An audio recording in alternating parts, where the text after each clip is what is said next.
Κυρίες και κύριοι, καλησπέρα. Με ιδιαίτερη χαρά σας καλωσορίζουμε στη σημερινή εκδήλωση. Ωραία. Την πρώτη ενημερωτική εκδήλωση για το νέο έτος.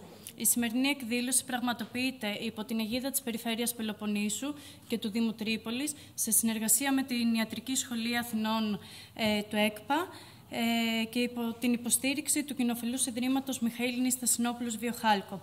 Προτού ξεκινήσει η διάλεξη του κυρίου Ζέρβα, που θα έχουμε την τιμή να φιλοξενήσουμε σήμερα, θα ήθελα να καλέσω για ένα σύντομο χαιρετισμό την κυρία Κλειό Κορώνη Παπαντονίου, Αντιδήμαρχο Κοινωνικής Πρόνοιας και Αλληλεγγύης του Δήμου Τρίπολης.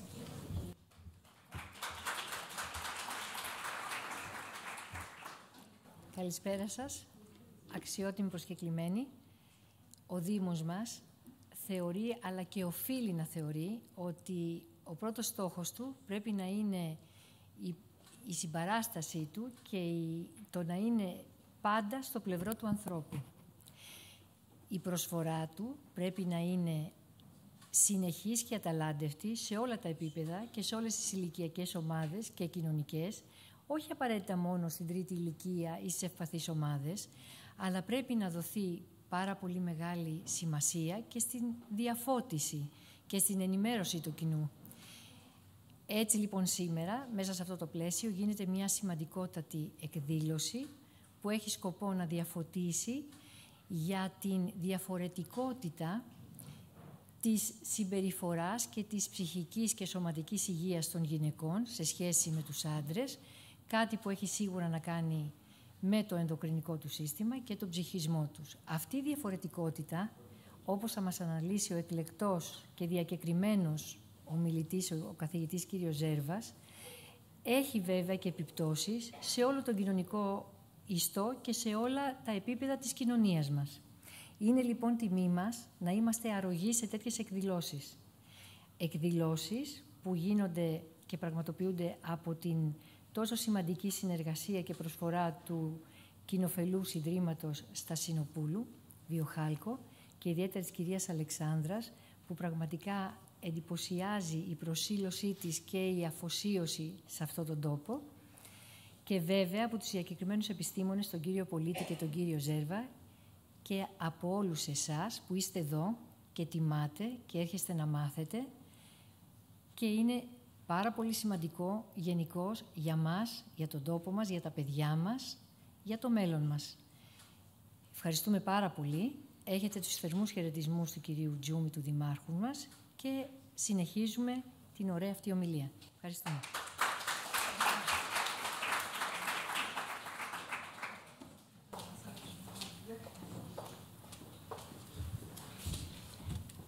Εν συνεχεία, θα θέλαμε να καλέσουμε την κυρία Αλεξάνδρα Στασινοπούλου, Πρόεδρο του Διοικητικού Συμβουλίου του Κοινοφελούς Ιδρύματος Μιχαήλ Νηστασινόπουλος.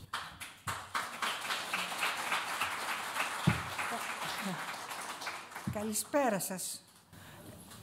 Με πολύ μεγάλη χαρά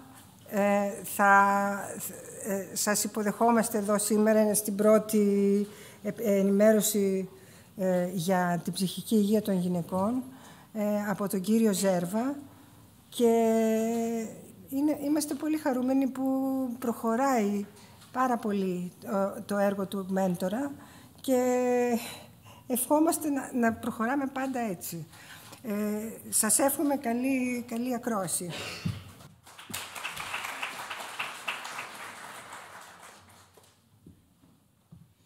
Στη συνέχεια θα θέλαμε να καλέσουμε τον κύριο Αντώνιο Πολίτη, καθηγητή ψυχιατρικής, πρόεδρο της Ελληνικής Ψυχογυριατρικής Εταιρείας και επιστημονικά υπεύθυνο του μέντορα.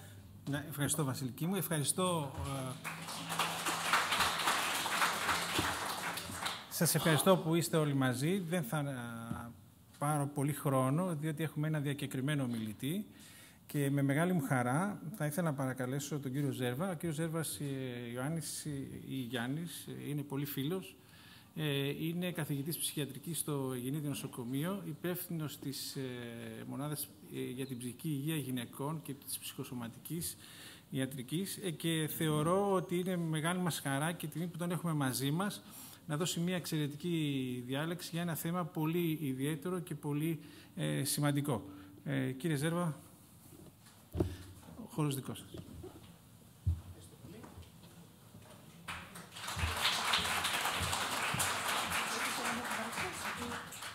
Καλησπέρα σας και από μένα. Καταρχήν πέστε μου, ακούγομαι κάτω, γιατί είναι μεγάλη. Ακούγομαι, ωραία. Ευχαριστώ πάρα πολύ το Μέντορα και το Ίδρυμα Στασινοπούλου και την κυρία Στασινοπούλου και τον κύριο Πολίτη και όσους συναδέλφους είναι εδώ σήμερα και θα ξανακούσουν για άλλη μια φορά αυτά που έχω να πω, χωρίς να βαριόνται. Αλλά είναι μια ευκαιρία. Σκεφτόμουν ότι με κάλεσαν εδώ, εσείς κάνετε αυτά τα μαθήματα και τα σεμινάρια για την άνοια. Και εγώ αυτό για το οποίο θα μιλήσω είναι ουσιαστικά ο δρόμος πριν την άνοια, προς την άνοια. Και όχι μόνο, που νομίζω ότι δείχνει μερικά πράγματα για το να καταλάβουμε λίγο καλύτερα το τι συμβαίνει με το θέμα των γυναικών σε αυτό το κομμάτι. Και γιατί οι γυναίκες εκπροσωπούνται τόσο πολύ σε αυτό το χώρο των δυσκολιών των νοητικών μετά από κάποια ηλικία, περισσότερο από τους άντρες. Καταρχήν όμως να σας ξεκινήσω να σας πω κάποια πράγματα για το τι είναι αυτό το θέμα της ψυχικής υγείας γυναικών και γιατί το ξεχωρίζουμε συνολικά. Καταρχήν σχετικά πρόσφατο. Μόλις πριν από 20 χρόνια περίπου, το 2006, ο Παγκόσμιος Οργανισμός Υγείας έβγαλε ένα ειδικό τομέα ψυχικής υγείας, έβγαλε οδηγίες για κάτι που το είπε φύλο και υγεία, εστιάζοντας τις διαφορές αντρών και γυναικών και τις ειδικές ανάγκες που έχουν οι γυναίκες για το θέμα της υγείας. Και αυτό το οποίο εστιάσανε σε αυτό το κομμάτι ήταν η αξιολόγηση καταστάσεων που αφορούν κυρίως τις γυναίκες, η πρόληψη αυτών των καταστάσεων και η θεραπεία ασθενειών και συνδρόμων που εμφανίζονται ή συχνότερα στις γυναίκες ή αποκλειστικά στις γυναίκες, είτε σε σχέση με τον αναπαραγωγικό κύκλο είτε όχι, το οποίο σημαίνει ότι από εκείνο το σημείο και μετά δόθηκε το έναυσμα για να υπάρξουν ειδικές υπηρεσίες που να βοηθήσουν αυτούς τους πληθυσμούς και ειδική εκπαίδευση στους ειδικούς για να μπορεί να ξέρει τι θα κάνει με αυτούς τους πληθυσμούς. Αυτή η αναγνώριση λοιπόν από τότε μέχρι σήμερα έχει οδηγήσει σε συγκεκριμένες οδηγίες από τον Παγκόσμιο Οργανισμό Υγείας, ειδικά κεφάλαια σε διδακτικά εγχειρίδια πλέον και στα ελληνικά τα τελευταία χρόνια. Σε όλα τα βιβλία περιλαμβάνεται ένα κομμάτι που έχει να κάνει με την ψυχική υγεία των γυναικών και την αναπαραγωγική ζωή των γυναικών από την ψυχολογική σκοπιά. Επίσης, κατευθυντήριες οδηγίες από διάφορες ψυχιατρικές εταιρείες και γυναικολογικές εταιρείες ανά τον κόσμο, ειδικά στο δυτικό κόσμο, που εστιάζουν σε αυτό το ζήτημα της ψυχικής υγείας κατά την αναπαραγωγική ζωή και μετά των γυναικών. Την αναγνώριση κλινικών συνδρόμων που αφορούν ειδικά τις γυναίκες σε αυτό που λέμε περιγεννητική ψυχιατρική, δηλαδή ψυχιατρική και ψυχολογία που αφορά την εγκυμοσύνη και τη λοχεία. Ουσιαστικά όλο τον καιρό της εγκυμοσύνης και το κομμάτι της γονιμότητας κάπως πριν και το κομμάτι της λοχείας εκτεταμένο μέχρι το τέλος του πρώτου χρόνου του παιδιού. Δηλαδή ένα κομμάτι περίπου 2 ετών ουσιαστικά, το οποίο έχει κάποιες διαφοροποίησεις που θα τις πούμε στη συνέχεια πιο αναλυτικά. Και σε λίγες χώρες στη Δύση έχουν δημιουργηθεί ειδικές δομές, αυτά που ονομάζουν mother-baby units, μονάδες όπου γυναίκες που έχουν ανάγκη νοσηλείας μετά τον τοκετό και που δεν είναι ψυχιατρικής νοσηλείας και που δεν είναι επικίνδυνες για το μωρό, αντίθετα αντιμετωπίζουν την κατάθλιψή τους ή άλλα προβλήματα, το οποίο διακινδυνεύει το δεσμό τους με το μωρό, τις νοσηλεύουν μαζί με το μωρό τους. Είναι ειδικές μονάδες που μπορεί να γίνει αυτή η δουλειά, φροντίζονται και από παιδιάτρους και από νοσηλευτές και από ψυχιάτρους και ψυχολόγους κτλ. Και τέτοιες μονάδες υπάρχουν Αυστραλία, Αμερική, Αγγλία, Γαλλία, Γερμανία προς το παρόν.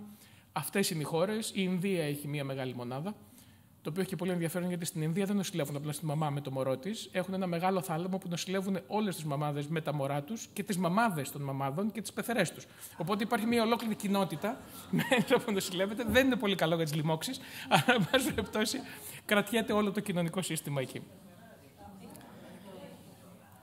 Εμείς ξεκινήσαμε το 2003, λίγο πριν, στο Ιγινήτιο, στο Πανεπιστήμιο Αθηνών, και φτιάξαμε ένα τμήμα και ειδικό ιατρείο ψυχικής υγείας της γυναίκας. Ήταν μια προέκταση της διασυνδετικής ψυχιατρικής που ασχολιόταν με τη σύνδεση της ψυχιατρικής με άλλες ιατρικές ειδικότητες και εδώ ειδικά με τη γυναικολογία, σαν ψυχοσωματικό ιατρείο.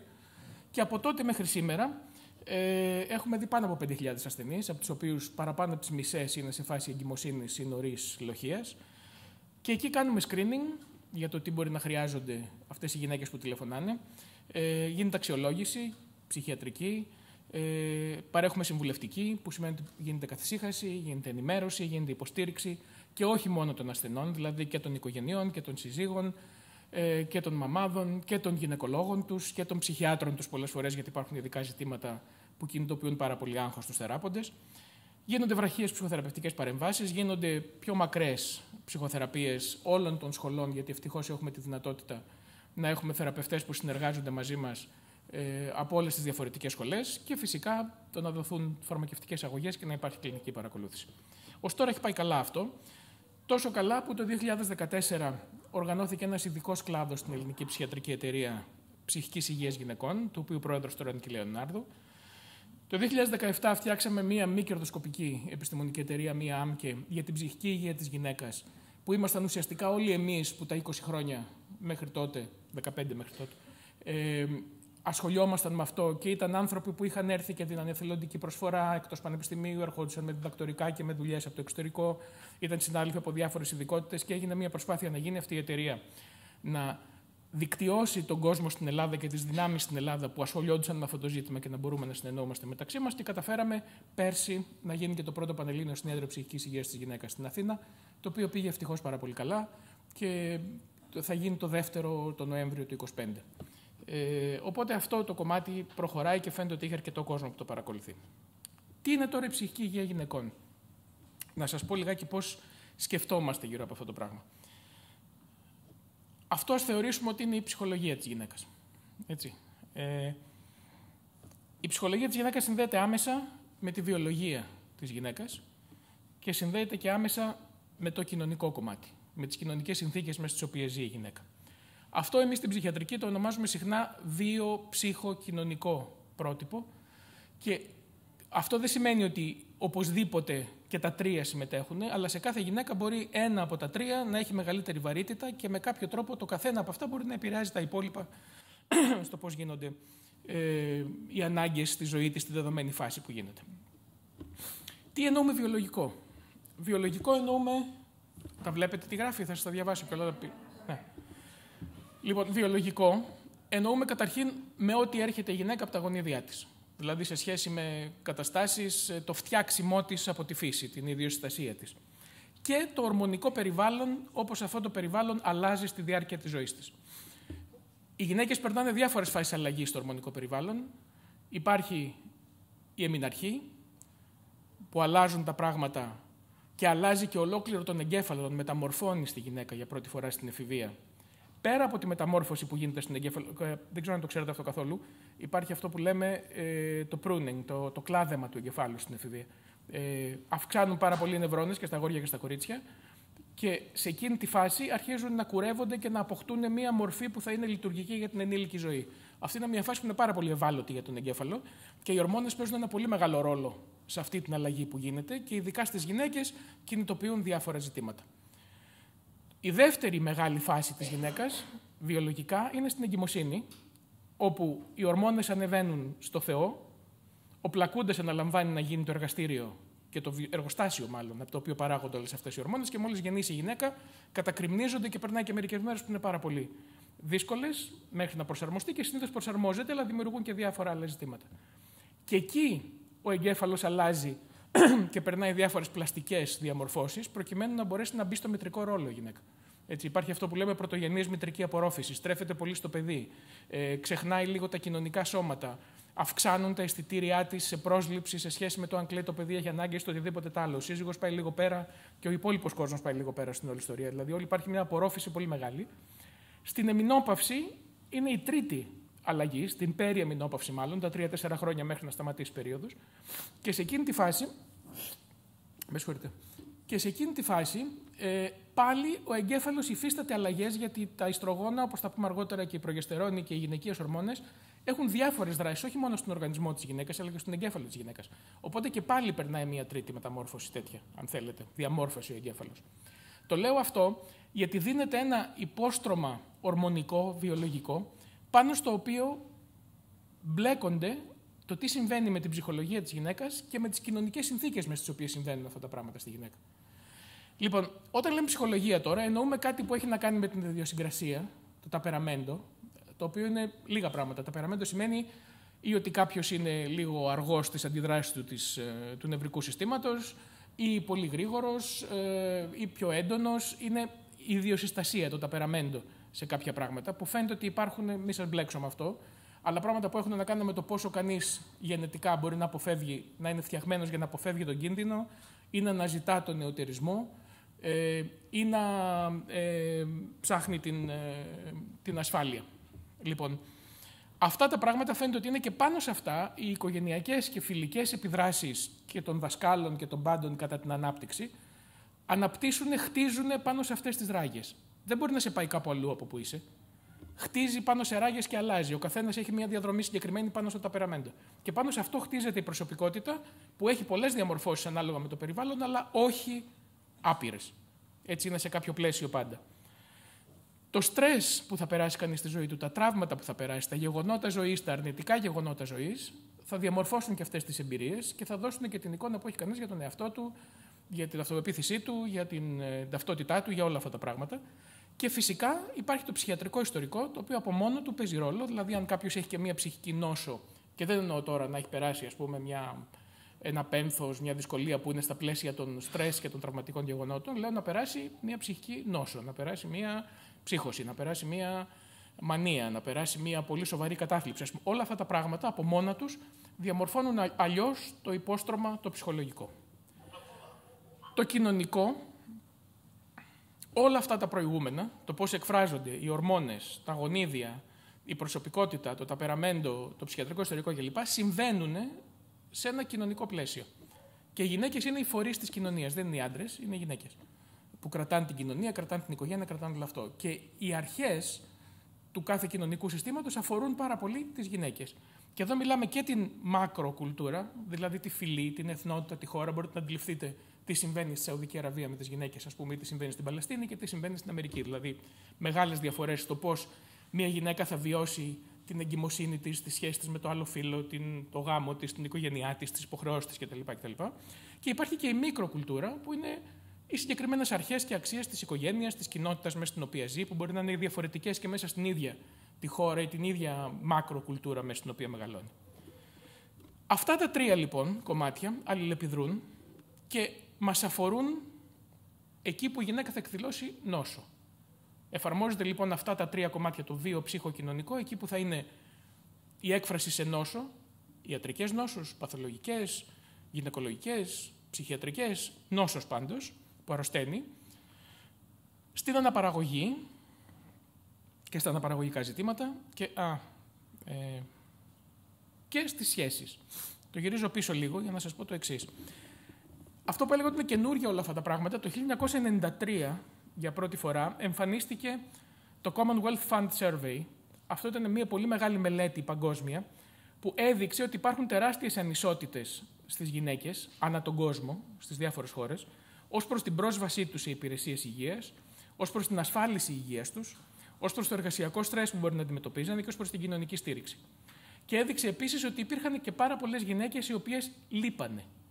Λείπανε σημαίνει ότι κανείς δεν ήξερε πού βρισκόντουσαν μερικές χιλιάδες γυναίκες. Το οποίο είχε να κάνει με το trafficking, είχε να κάνει με γυναίκες που μπορεί να τις σκοτώνουν στο πλαίσιο της οικογένειας σε διάφορες χώρες και να χανόντουσαν τα ίχνη τους από εκεί και πέρα. Ένα πολύ μεγάλο ζήτημα που έθεσε ζητήματα γυναικών και από εκεί ξεκίνησε, νομίζω, και η προσπάθεια για τον Παγκόσμιο Οργανισμό Υγείας να μπορέσει να τα ξεχωρίσει αυτά τα πράγματα. Ως προς το κομμάτι της αναπαραγωγής, το 1978, ήδη αρκετά αργά με όλα αυτά που λέμε, εμφανίζεται το πρώτο βιβλίο που έχει να κάνει με τη γυναίκα ασθενή. Και ουσιαστικά μιλάει για τη φροντίδα των γυναικών ως προς την αναπαραγωγική και τη σεξουαλική τους λειτουργία. Σε αυτό εστίαζε. Το 1982, οι πρωτεργάτες αυτού του κλάδου, ο Ιαν Μπρόκινγκτον και ο πλέον αείμνηστος μαθητής του, Κούμαρ, βγάλανε ένα βιβλίο που λεγόταν «Μητρότητα και ψυχική νόσος». Αυτό είναι το πρώτο βιβλίο που μάζευε τις παθήσεις και τις καταστάσεις που είχαν να κάνουν με τη μητρότητα και την εγκυμοσύνη και τη λοχεία. 10 χρόνια μετά, περίπου, το 1996, βλέπετε ότι βγαίνει ένα βιβλίο που το έχει τυπωθεί ανάποδα εδώ δυστυχώς, πάλι του Μπρόκινγκτον, που είναι «Μητρότητα και ψυχική υγεία». Βλέπετε πώς αλλάζει ο τίτλος. Από μητρότητα και ψυχική νόσος γίνεται μητρότητα και ψυχική υγεία. Και αρχίζει να μιλάει για τις διάφορες δομές που υπάρχουν ανά τον κόσμο. Ανακεφαλαιώνει όλη τη βιβλιογραφία, την ευρωπαϊκή και την αμερικανική. Αρχίζει να συζητάει για το ότι το θέμα της ψυχικής υγείας χρειάζεται πρόληψη, χρειάζεται ειδικές δομές, χρειάζεται ειδικές παρεμβάσεις, χρειάζεται τέτοια πράγματα. Και άλλα 15 χρόνια μετά, το επόμενο βιβλίο που βγαίνει από μια αντίστοιχη ομάδα γιατρών και ψυχολόγων είναι γονεϊκότητα και ψυχική υγεία. Άρα οι τρεις τεράστιες αλλαγές έχουν να κάνουν με το ότι ξεκινάμε από ένα εστιασμένο κλάδο μητρότητα και ψυχική νόσος, περνάμε στο μητρότητα και ψυχική υγεία και μετά περνάμε στο γονεϊκότητα και ψυχική υγεία, που έχει να κάνει με το ζευγάρι, με τη θέση του πατέρα σε όλο αυτό το πράγμα, με το τι περνάνε και οι πατεράδες σε αυτή την ιστορία, με το ρόλο της γυναίκας και του πατέρα σε αυτή τη μορφή της οικογένειας κλπ. Οι ψυχιατρικές διαταραχές που έχουν να κάνουν με τον αναπαραγωγικό κύκλο των γυναικών είναι αυτές πάνω κάτω. Έτσι. Ένα είναι το προημινορρησιακό σύνδρομο, το οποίο το έχουν 80% των γυναικών, αλλά σε ένα 30-40% είναι αρκετά έντονο και νομίζω ότι πολλές το έχετε ζήσει και ξέρετε τι είναι. Ένα 2 με 9% έχουν την προημινορρησιακή δυσφορική διαταραχή, που είναι ένα πάρα πολύ βαρύ προημινορρησιακό σύνδρομο, που μπορεί να μοιάζει με μείζωνα κατάθλιψη και πολλές φορές να έχει και ψυχοσικά συμπτώματα, ή να έχει μια τρομερή ευερεθιστότητα και να έχει τρομερά προβλήματα για μερικές μέρες ή και για 15 ίσως. Ένα 10 με 20% των γυναικών εμφανίζουν καταθλιπτικά συμπτώματα στην κοίηση και ένα 10% κάνει κατάθλιψη. Αυτό, αν το φανταστείτε σε νούμερα, στην Ελλάδα έχουμε περίπου, το λέω χοντρικά, 100.000 γεννήσεις το χρόνο. Από την οικονομική κρίση και μετά έχουμε πέσει στις 80.000. Αλλά πρέπει να υπολογίσετε ότι ένα 10% των 100.000 το χρόνο είναι 10.000 γυναίκες, καινούριες μαμάδες, που θα έχουν κατάθλιψη. Αυτό είναι ένα ζήτημα δημόσιας υγείας. Έτσι. Είναι τεράστια νούμερα αυτά τα πράγματα που δείχνουν τις ανάγκες. Και εμείς βλέπουμε 300-400 καινούριες το χρόνο. Πού είναι οι υπόλοιπες? Και είμαστε και το μόνο κέντρο. Η Φεναρέτη, που βλέπει και πιο ελαφρά πράγματα κτλ., βλέπει περίπου 1.000 το χρόνο. Και πάλι δεν φτάνει. Που σημαίνει ότι πάρα πολλές γυναίκες δεν εμφανίζονται, δεν παρουσιάζονται, δεν βοηθιόνται, δεν γίνεται screening, δεν γίνεται αντιληπτό ούτε από ΜΕΕΣ, ούτε από γυναικολόγους, ούτε από παιδιάτρους, οι οποίοι στην πραγματικότητα είναι αυτοί που μετά τις 40 μέρες από τον τοκετό θα είναι μες στο σπίτι της γυναίκας θα κάνουν. Οπότε όλο αυτό το θέμα είναι ένα μεγάλο ζήτημα. Λοιπόν, αυτό λοιπόν είναι το κομμάτι της ψυχικής υγείας γυναικών. Έχει να κάνει με την αλληλεπίδραση των βιολογικών, των ψυχολογικών και των κοινωνικών παραμέτρων σε πράγματα που αφορούν την αναπαραγωγή της γυναίκας, τις νόσους, την ιατρική της υπόσταση και τις σχέσεις της με τους δικούς της ανθρώπους και με την οικογένεια. Το πολιτισμικό μοντέλο, θα επανέλθω σε αυτό, έχει αλλάξει πάρα πολύ τα τελευταία χρόνια. Ένα πρόσφατο άρθρο δείχνει το είδος των οικογενειών που έχουμε πάντα. Μέχρι τώρα είχαμε την πυρηνική και την εκτεταμένη. Η πυρηνική είναι η οικογένεια που είναι ο μπαμπάς, μαμά, παιδί, ή μπαμπάς, μαμά, παιδιά. Η εκτεταμένη είναι όταν ζουν στο ίδιο σπίτι και οι παππούδες, οι γιαγιάδες κτλ. Αυτή είναι εκτεταμένη. Αυτά είχαμε ως τώρα. Τώρα έχουμε την πολυγαμική. Έχουμε τη μονογονεϊκή. Ένα 14% του ελληνικού πληθυσμού και είναι και από τα μικρότερα στην Ευρώπη. Έχουμε την ανασυγκροτημένη. Αλλάζει και ξαναλλάζει. Έχουμε την ανάδοχη οικογένεια. Έχουμε τη θετή οικογένεια. Έχουμε τη χολή οικογένεια. Τι είναι η χολή οικογένεια, δεν ξέρω εγώ. Χολή οικογένεια είναι όταν έχουν χωρίσει οι γονείς, αλλά δεν έχουν πάρει διαζύγιο και ζουν σε διαφορετικά σπίτια. Οπότε έχουν και τα παιδιά και τα φροντίζουν από κάτι τέτοιο. Έχουμε την ομοφυλοφιλική οικογένεια και από τα δύο φύλλα. Έχουμε την πολυπολιτισμική οικογένεια. Όλα αυτά δημιουργούν ένα άλλο κοινωνικό πεδίο, άλλες κοινωνικές παραμέτρους που δημιουργούν τεράστια ζητήματα ως προς την ψυχική υγεία της γυναίκας και την ανάγκη προσαρμογής σε κάτι που από τη φύση του είναι πάρα πολύ δύσκολο και πάρα πολύ γρήγορο. Την προσαρμογή σε οικογενειακές σχέσεις, σε μητρότητα, σε αλλαγές στη ζωή τους, η μετανάστευση που έχουμε. Ας πούμε, βλέπουμε στο ιατρείο τώρα πια τα τελευταία χρόνια πολλές γυναίκες που μας έρχονται από δομές μεταναστών, έγκυες, και οι οποίες ζητάνε να κάνουν άμβλωση. Διότι πολλές φορές έχουν βιαστεί στα μέρη που ήταν πριν τις δομές και έτσι έχουν μείνει έγκυες. Τα εδώ νοσοκομεία δυσκολεύονται, τις στέλνουν σε εμάς. Πρέπει να κάνουμε εμείς μια αξιολόγηση για το κατά πόσο το θέλουν, γιατί μπαίνουν εκεί υποψίες ότι μπορεί να το θέλουν κάτι τέτοιο για να παραμείνουν και διάφορες ιστορίες. Το θέμα πάντως έχει γίνει ένα τεράστιο πράγμα αυτή τη στιγμή, με κόσμο που μεταναστεύει και που έρχεται σε μια καινούργια χώρα χωρίς που την κεφαλή κλείνει και μέσα σε φάσεις μητρότητας, που κάποιες κρατάνε τα παιδιά τους, κάποιες τα ρίχνουν κτλ. Τι είναι οι νευροορμόνες, γιατί τις ορμόνες τις λέμε νευροορμόνες? Οι περιοχές του εγκεφάλου όπου δρούν οι γυναικείες ορμόνες, ιστρογόνα, προγεστερόνη και μερικές άλλες, είναι οι ίδιες περιοχές που καθορίζουν το συναίσθημα και τη συμπεριφορά. Καλό είναι αυτό να το έχουμε υπόψη μας. Και η Μπριζεντίν, μια νευροψυχίατρος Αμερικανίδα που ασχολείται με αυτό το θέμα της συμπεριφορικής ενδοκρινολογίας, όπως το λέμε, λέει ότι οι ορμόνες μπορούν να καθορίσουν τι ενδιαφέρεται να κάνει ο εγκέφαλος. Να συμμετέχουν στην καθοδήγηση της φροντίδας, της κοινωνικής, της σεξουαλικής και της επιθετικής συμπεριφοράς, Μπορούν να επηρεάσουν το να είσαι κοινωνικός, να φλερτάρεις, να οργανώνεις να πηγαίνεις σε πάρτι, να γράφεις ευχαριστήρια σημειώματα, να κανονίζεις τις συναντήσεις των παιδιών για παιχνίδι, να χαϊδεύεις, να περιποιείσαι, να ανησυχείς μήπως πληγώσεις τα συναισθήματα των άλλων, να είσαι ανταγωνιστική, να παίρνεις πρωτοβουλία στον έρωτα. Όλα αυτά δείχνουν ότι πολλά από τα πράγματα που έχουν να κάνουν σαφώς με την προσωπικότητα έχουν και πολύ να κάνουν με την κατάσταση στην οποία βρίσκεται μια γυναίκα κάτω από την επίρρεια των ορμονών και σε διαφορετικές φάσεις. Αν φανταστείτε το πώς είναι η ζωή μας με τις ορμόνες, στους άντρες θα πρέπει να φανταστείτε ότι είναι ένα στρωτό έδαφος στο οποίο περπατάνε γιατί είναι σχετικά σταθερή τεστοστερόνη και το πώς αλλάζει. Στις γυναίκες είναι μια συνεχής ισορροπία με τις αλλαγές αυτές, αν το φανταστείτε σε μια σανίδα του σερφ. Δηλαδή, αυτό ήταν μια εικόνα που σκέφτηκα γιατί δίνει μια εικόνα του ότι δεν υπάρχει ποτέ σταθερότητα, υπάρχει μια αστάθεια. Και εάν φανταστείτε ότι υπάρχει ψυχική καταπώνηση, υπάρχει στρες, οι άντρες είναι σαν να ανεβαίνουν με μεγάλο φορτίο, αν θέλετε, σε μια πλαγιά, αλλά οι γυναίκες είναι σαν να προσπαθούν να κάνουν σερφ σε μια θαλασσοταραχή. Είναι ακόμα χειρότερα τα πράγματα για να μπορούν να το κάνουν και με αυτό το πλαίσιο πρέπει να προσπαθήσουν να προχωρήσουν, να βρουν εργασία, να δουλέψουν στην εργασία τους, να κάνουν παιδιά, να μεγαλώσουν τα παιδιά τους κλπ. Έτσι, πάντα σε μια άνω-κάτω αστάθεια. Εδώ, βλέπετε, εδώ θα ήθελα να έχω αυτό το λέιζερ, αλλά δεν το έχω, δεν πειράζει. Αριστερά, βλέπετε αυτό που είναι μοβ, και για εσάς ευτυχώς, είναι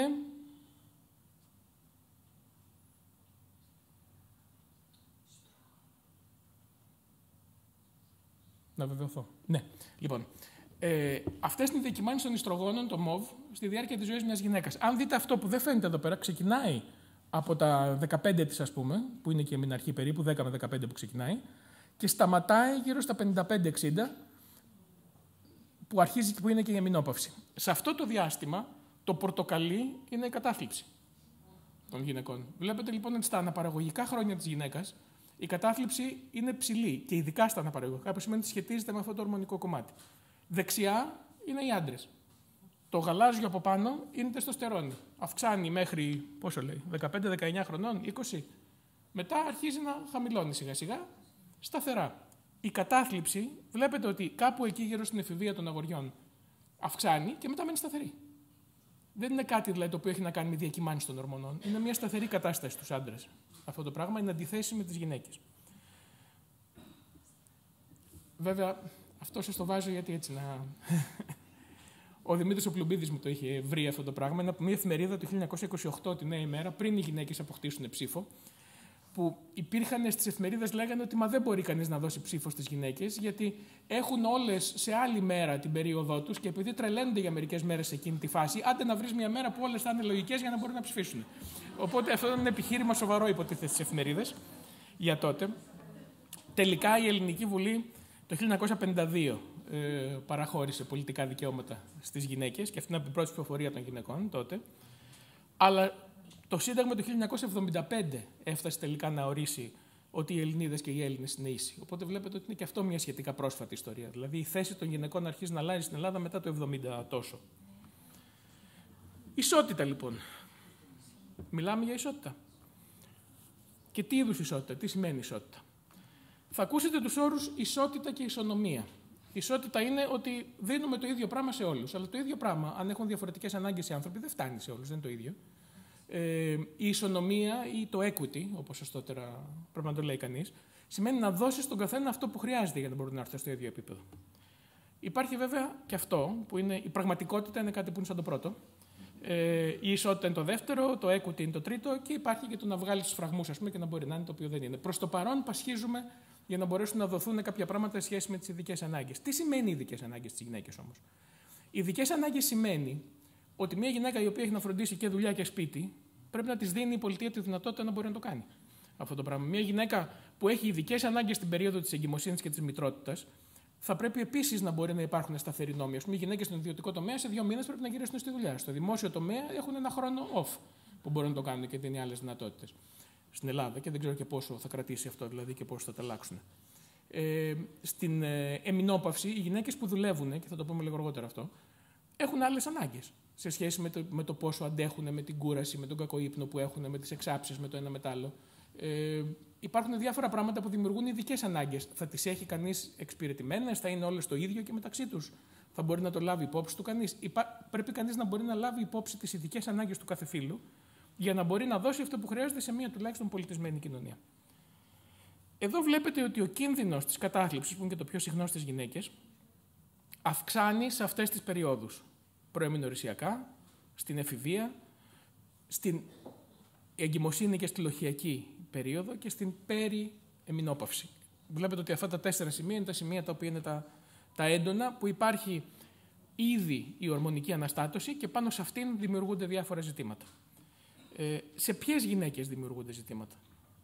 Καταρχήν δημιουργούνται ζητήματα στις γυναίκες που φαίνεται πως έχουν μια ειδική γενετική κατασκευή. Σε παλιές μελέτες διδήμων, στα σουηδικά αρχεία, που είναι και πάρα πολύ καλά γενικά, είδανε ότι υπάρχει μια ομάδα γυναικών οι οποίες κατά την περίοδο της ορμονικής αναστάτωσης, όποτε και αν συμβαίνει αυτή, αυξάνει η πιθανότητά τους να πάθουν κατάθλιψη, να αρρωστήσουν δηλαδή. Και δεν είναι όλες οι γυναίκες. Κάποιες γυναίκες έχουν μια ειδική ευαισθησία που πρέπει να υπάρχει αυτό το ορμονικό ερέθισμα, αυτό το έναυσμα, που να μπορέσει να ξυπνήσει μια ευαλωτότητα πάνω στην οποία θα μπορέσει να κινητοποιηθεί το άλλο κομμάτι. Το άλλο που είναι πολύ ενδιαφέρον και είναι παράγον κινδύνου είναι ότι το 70% των γυναικών οι οποίες εμφανίζουν συναισθηματικά σύνδρομα στην εγκυμοσύνη ή στη λοχεία είναι γυναίκες που έχουν ψυχιατρικό ιστορικό. Ή γυναίκες που έχουν μαμάδες ή συγγενείς γυναίκες με καταθλίψεις στην περίοδο της εγκυμοσύνης και της λοχείας της δικιάς τους, ή γυναίκες που έχουν συγγενείς με οικογενειακό ιστορικό κατάθλιψης. Αυτά είναι τα 3 στοιχεία. Το βασικό και διάφορα στρες βέβαια εκείνη την περίοδο. Αλλά η κεντρική ερώτηση η οποία θα πρέπει να γίνεται και δεν γίνεται από τους γυναικολόγους είναι: έχετε ψυχιατρικό ιστορικό? Έχετε δει ψυχίατρο? Έχετε πάρει αγωγές για κάτι? Γιατί αυτό τις βάζει σε μια ομάδα υψηλού κινδύνου για να υπάρξουν συμπτώματα, στο οποίο σημαίνει ότι θα πρέπει να υπάρχει κάποιος ψυχίατρος ο οποίος να μπορεί να παρακολουθεί μαζί. Προσδιορίζονται αυτές οι ομάδες. Οι γυναίκες που εμφανίζουν για πρώτη φορά στον αναπαραγωγικό κύκλο τέτοια συμπτώματα είναι 30% μόνο. Δεν είναι λίγο, αλλά εν πάση περιπτώσει το μεγαλύτερο μέρος μπορεί κανείς σε έναν βαθμό να το προβλέψει και να το προλάβει ενδεχομένως. Το ίδιο και αυτές συνδέονται όλες μεταξύ τους. Δηλαδή και προεμινορρησιακά οι γυναίκες που είναι πολύ έντονο και οι γυναίκες που κάνουν κατάθλιψη στην εγκυμοσύνη και που έχουν ψυχιατρικό ιστορικό, οι ίδιες γυναίκες είναι και που στην περιεμινόπαυση θα είναι πιο έντονα τα πράγματα. Φαίνεται ότι είναι αυτή η ομάδα των ορμονικών διαταραχών. Άρα είναι ένας προσδιορίσιμος πληθυσμός που μπορεί κανείς να ασχοληθεί με αυτό. Λοιπόν, θα σας πω 2-3 πράγματα μόνο για τις περιγεννητικές ψυχικές διαταραχές, τις οποίες τις λέμε συλλήβδην λοχειακή κατάθλιψη. Το λοχειακή κατάθλιψη είναι ένας όρος ομπρέλα που είναι για να γίνει έρευνα, για να γίνει συνεννόηση μεταξύ των ειδικών και των μη ειδικών. Έχει χρησιμοποιηθεί ως σλόγγαν για χορηγίες, για οτιδήποτε. Αλλά μέσα σε αυτό περιλαμβάνονται διάφορες παθήσεις και διάφορα πράγματα που θέλουν ξεκαθάρισμα μετά. Αλλά αυτά που είναι τα πιο συχνά είναι η κατάθλιψη, και η μονοπολική και η διπολική, δηλαδή η μάνιο κατάθλιψη. Οι αγχώδες διαταραχές που είναι πολύ πιο συχνές από ό,τι φανταζόμασταν. Και ειδικά τα ψυχαναγκαστικά συμπτώματα, τα οποία φαίνεται ότι αυξάνουν πάρα πολύ στην εγκυμοσύνη και στη λοχεία και στο πλαίσιο της παραπάνω ευθύνης που νιώθει μια γυναίκα για το θέμα του παιδιού. Και η ψύχωση που είναι σχετικά σπάνιο, αλλά εκεί τα πράγματα, αν υποτροπιάσουν μέσα στην εγκυμοσύνη, είναι βαριά και μπορεί να δοθούν και φάρμακα που δεν θα έπρεπε να δοθούν δηλαδή στην εγκυμοσύνη. Η περιγεννητική κατάθλιψη είναι η συχνότερη επιπλοκή στην εγκυμοσύνη ή στη λοχεία. Συνήθως οι λοχειακές καταθλίψεις δεν ξεκινάνε στη λοχεία, ξεκινάνε τελευταίως κάνα 2 μήνες πριν τον τοκετό. Με έναν τρόπο που η γυναίκα αρχίζει να διαφορεί, να μην ετοιμάζει το δωμάτιο του μωρού, να μην νιώθει ότι είναι καλά, να μην νιώθει ότι είναι καλή μητέρα, το γιατί τα αποφάσισε αυτό, αρχίζει να αποτραβιέται. Δηλαδή υπάρχουν τέτοια σημάδια που είναι σκόπιμο κανείς να δώσει μια εικόνα. Και είναι αυτά που σας είπα. Το θέμα είναι ότι η ψυχική υγεία των μητέρων έχει να κάνει πάρα πολύ με την ψυχική υγεία της επόμενης γενιάς, γιατί βλέπει κανείς στα παιδιά ότι όταν η μαμά τους έχει κατάθλιψη στην περίοδο της λοχείας, όταν είναι μωρά, και το παιδί αντιδρά με καταθλιπτικούς τρόπους και δημιουργεί και εμφανίζονται περισσότερα προβλήματα μετά και στο σχολείο και στην οικογένεια και στα πάντα και στη συμπεριφορά του. Και όταν η μαμά βελτιωθεί, βελτιώνεται και το παιδί. Οπότε φαίνεται ότι στα πρώτα κάνα 2 χρόνια αυτό το πράγμα είναι πάρα πολύ σημαντικό. Υπάρχει και για να καταλάβετε πώς είναι, υπάρχει ένα τεστ που κάνουν πειραματικά για να δουν πώς αντιδρά το παιδί στο καταθλιπτικό προσωπείο της μαμάς, στο να μην έχει αυτή τη συμμετοχή η μαμά. Και έχουν το μωράκι και έχουν και τη μαμά η οποία έρχεται και της λένε θα πας, θα παίζεις μαζί του και μετά θα παγώσεις το πρόσωπό σου για 1 λεπτό και μετά θα συνεχίσεις. Θα σταματήσεις να έχεις εκφράσεις δηλαδή και να παίζεις. Λοιπόν, αυτό που συμβαίνει είναι ότι όταν γίνεται αυτό το πράγμα, Το μωρό στην αρχή παραξενεύεται, που σταματάει, προσπαθεί να κάνει κάτι για να την κάνει και μετά αρχίζει να κοιτάει γύρω-γύρω, να έχει εξαφανιστεί η μαμά του και βάζει τα κλάματα. Δηλαδή είναι σαν να έχει χάσει τη μαμά του εκείνη την ώρα. Και καταλαβαίνετε ότι αυτή η κατάθλιψη δημιουργεί ένα ζήτημα εγκατάλειψης. Αυτό το πράγμα είναι μόνο πειραματικό για 1 λεπτό. Αλλά η αντίχηση αυτού του πράγματος στην ψυχή του παιδιού είναι τεράστια σε αυτό το πράγμα. Λοιπόν, δεν είναι μόνο οι 4 εβδομάδες που βάζουν τα διαγνωστικά κριτήρια. Συνεχίζει να αυξάνει η συχνότητα της λοχειακής κατάθλιψης μετά τον τοκετό στο πρώτο τρίμηνο. Έτσι. Αυτό σημαίνει ότι έχει ξεπεραστεί από τον γυναικολόγο που την έχει δει 40 μέρες στη γυναίκα και πλέον είναι στα χέρια των παιδιάτρων που θα έρθουν στο σπίτι για να δουν το μωρό, για να το ψάξουν αυτοί και να συζητήσουν και με τα παιδιά. Και επίσης, όσο πιο κοντά στον τοκετό είναι αυτή η κατάθλιψη, τόσο πιο βιολογική είναι, αν το θέλετε, και όσο πιο απομακρύνεται και προχωράει μετά τους 6 μήνες, τους πρώτους κτλ., προς το έτος, είναι πιο πολύ burnout. Είναι πιο πολύ υπερκόπωση. Είναι πιο πολύ μια μητέρα που δεν έχει μεγάλα περιθώρια, δεν έχει πολλές φορές βοήθεια. Υπάρχουν πολλές φορές οικονομικές δυσκολίες. Οι οικογένειες πια έχουν διαλυθεί. Η μαμά μπορεί να είναι σε κάποιο χωριό, να μην μπορεί να βοηθήσει, να μην έχουν λεφτά για να πάρουν κάποια βοήθεια. Όλο αυτό τον πρώτο χρόνο είναι πάρα πολύ δύσκολο. Είχαμε μία μαμά, ας πούμε, που ο σύζυγός της ήταν στρατιωτικός και έπρεπε να πηγαίνει σε διάφορες τοποθετήσεις και ήταν μόνη της, οι γονείς ήταν κάπου αλλού και κάποιες μέρες δεν μπορούσε καν να αφήσει το παιδί για να βγει να πάρει γάλα. Δηλαδή να τα αφήσει μόνο του, έπρεπε να πάει μαζί. Δηλαδή, υπήρχαν πολλά θέματα δηλαδή, τέτοια. Και ειδικά στο ιατρείο τώρα βλέπουμε πολλές γυναίκες που και τα 2 μέλη του ζευγαριού, από τον καιρό της οικονομικής κρίσης και μετά, έχουν χάσει και 2 τη δουλειά τους. Δηλαδή, έχουμε ένα ζευγάρι που περιμένει να κάνει παιδί και που δεν έχει κανείς δουλειά από τους 2. Το οποίο βάζει ζητήματα πλέον όχι ψυχιατρικά. Τι μπορείς να κάνεις σε επίπεδο πρόνοιας. Και απευθυνόμαστε, αν Θεός ξέρει πού, ας πούμε, σε διάφορες εταιρείες που μπορεί να είναι, στην εκκλησία, στο ξέρω εγώ τι, δηλαδή, ό,τι μπορεί να είναι για να μπορέσει κανείς να στηρίξει κάποια πράγματα. Λοιπόν, αυτά που σας είπα. Εδώ δείχνει την αύξηση των ψυχιατρικών νοσηλειών μετά τον τοκετό. Δεν είναι πολλές, αλλά η αύξηση είναι τεράστια και απότομη, έτσι, στις γυναίκες. Είναι ένα γενικό στατιστικό τέτοιο που δείχνει το πόσο ευάλωτη γίνεται μια γυναίκα σε εκείνη τη φάση. Τώρα πια που έχει μειωθεί τρομερά η θνητότητα των μαμάδων από τον τοκετό, γιατί έχει βελτιωθεί η ιατρική που παρέχεται και η μευτική φροντίδα κλπ. Η δεύτερη αιτία θανάτου των νέων μαμάδων είναι η αυτοκτονία. Έτσι, που είναι χαμηλά τα νούμερα, αλλά κρατάει σημαντικά νούμερα. Τα 3 βασικά χαρακτηριστικά στην περιγεννητική κατάθλιψη είναι η καταθλιπτική διάθεση, το άγχος και η ανιδονία. Το ότι δεν μπορεί να ευχαριστηθεί πράγματα και κυρίως ότι δεν μπορεί να ευχαριστηθεί το μωρό. Αυτό θα ακούσετε να λέει. Θα ακούσετε τη γυναίκα να σας λέει ότι υπάρχει μια αμφισβητεί την ικανότητά της να φροντίσει το μωρό, το αν είναι καλή μητέρα ή όχι, την απασχολεί πολύ αυτό. Δυσκολεύεται να δεθεί με το μωρό ή να νιώσει πράγματα για το μωρό. Μπορεί να νιώθει άγχος ή και αδιαφορία όταν βρίσκεται κοντά με το μωρό, σαν να μην τη συγκινεί, να μην τη κινητοποιεί κάτι. Και έχει και πολλές διαταραχές ύπνου, ειδικά τις πρώτες 6 εβδομάδες, πέρα από το πόσο κοιμάται ή δεν κοιμάται το μωρό. Γιατί το μωρό έτσι κι αλλιώς δημιουργεί θέματα στέρησης ύπνου. Αυτά είναι πράγματα τα οποία είναι καλό να τα έχετε στο νου σας όταν συζητάτε με νέες μαμάδες. Στην ψύχωση δεν θα μπω. Είναι πολύ σπάνια και είναι μια κατάσταση σαν να έχετε κάποιον ο οποίος έχει πάθει ένα οργανικό ψυχοσύνδρομο. Και μερικές φορές αυτή η επιλόγια ψύχωση συνδέεται και με εγκεφαλικές τρομβώσεις κλπ. Στην Ινδία που λέγαμε, επειδή έχουν ένα περίεργο θρησκευτικό πράγμα ότι η γυναίκα δεν πρέπει να ενυδατώνεται μετά τον τοκετό για 15 μέρες κτλ., παθαίνουν διάφορες τρομβώσεις εγκεφαλικές από την αφυδάτωση αυτή, ας πούμε, το οποίο είναι μέρος του θρησκευτικού κομματιού. Οι παράγοντες κινδύνου, λοιπόν, όπως είπαμε, είναι το ατομικό ιστορικό κατάθλιψης, το να έχει προηγούμενο ιστορικό γυναίκα, το περιγεννητικό ιστορικό κατάθλιψης και το οικογενειακό ιστορικό κατάθλιψης, αλλά παίζουν ρόλο η περιορισμένη κοινωνική υποστήριξη, το χαμηλό κοινωνικό-οικονομικό στάτους, η φτώχεια είναι ανεξάρτητος παράγων κινδύνου για λοχειακή κατάθλιψη από μόνη της, οι διαταραχές ύπνου και το τραύμα της μητέρας, επίσης το ιστορικό προεμινορρησιακής δυσφορικής διαταραχής, επιπλοκές που μπορεί να έχει εκεί, προγραμματισμένη εγκυμοσύνη, προβλήματα υγείας του νεογνού, χρόνια σωματική νόσος, κατάχρηση ουσιών, πρόσφατη μετανάστευση. Όλα αυτά είναι παράγοντες κινδύνου που υπάρχουν και οι οποίοι στις μέρες μας συχνά αυξάνουν. Τα πρώτα 3 πάντως είναι τα κύρια και είναι αυτά που πρέπει κανείς να ελέγχει προκειμένου να το κρατήσει. Θέλετε να πάρετε μια ανάσα πριν μπω στο. Ελπίζω να μην σας κρατήσω πολύ σε αυτό. Να σας πω μερικά πράγματα για την εμεινόπαυση. Που είναι όταν τελειώνει πια όλο αυτό το κομμάτι. Είναι το δεύτερο μεγάλο κομμάτι που βλέπουμε πια, ας πούμε, στο Ιατρείο Ψυχικής Υγείας Γυναικών. Και είναι μια άλλη διαδικασία. Λοιπόν, Στην Ελλάδα η εμεινόπαυση είναι γύρω στα 50 χρόνια.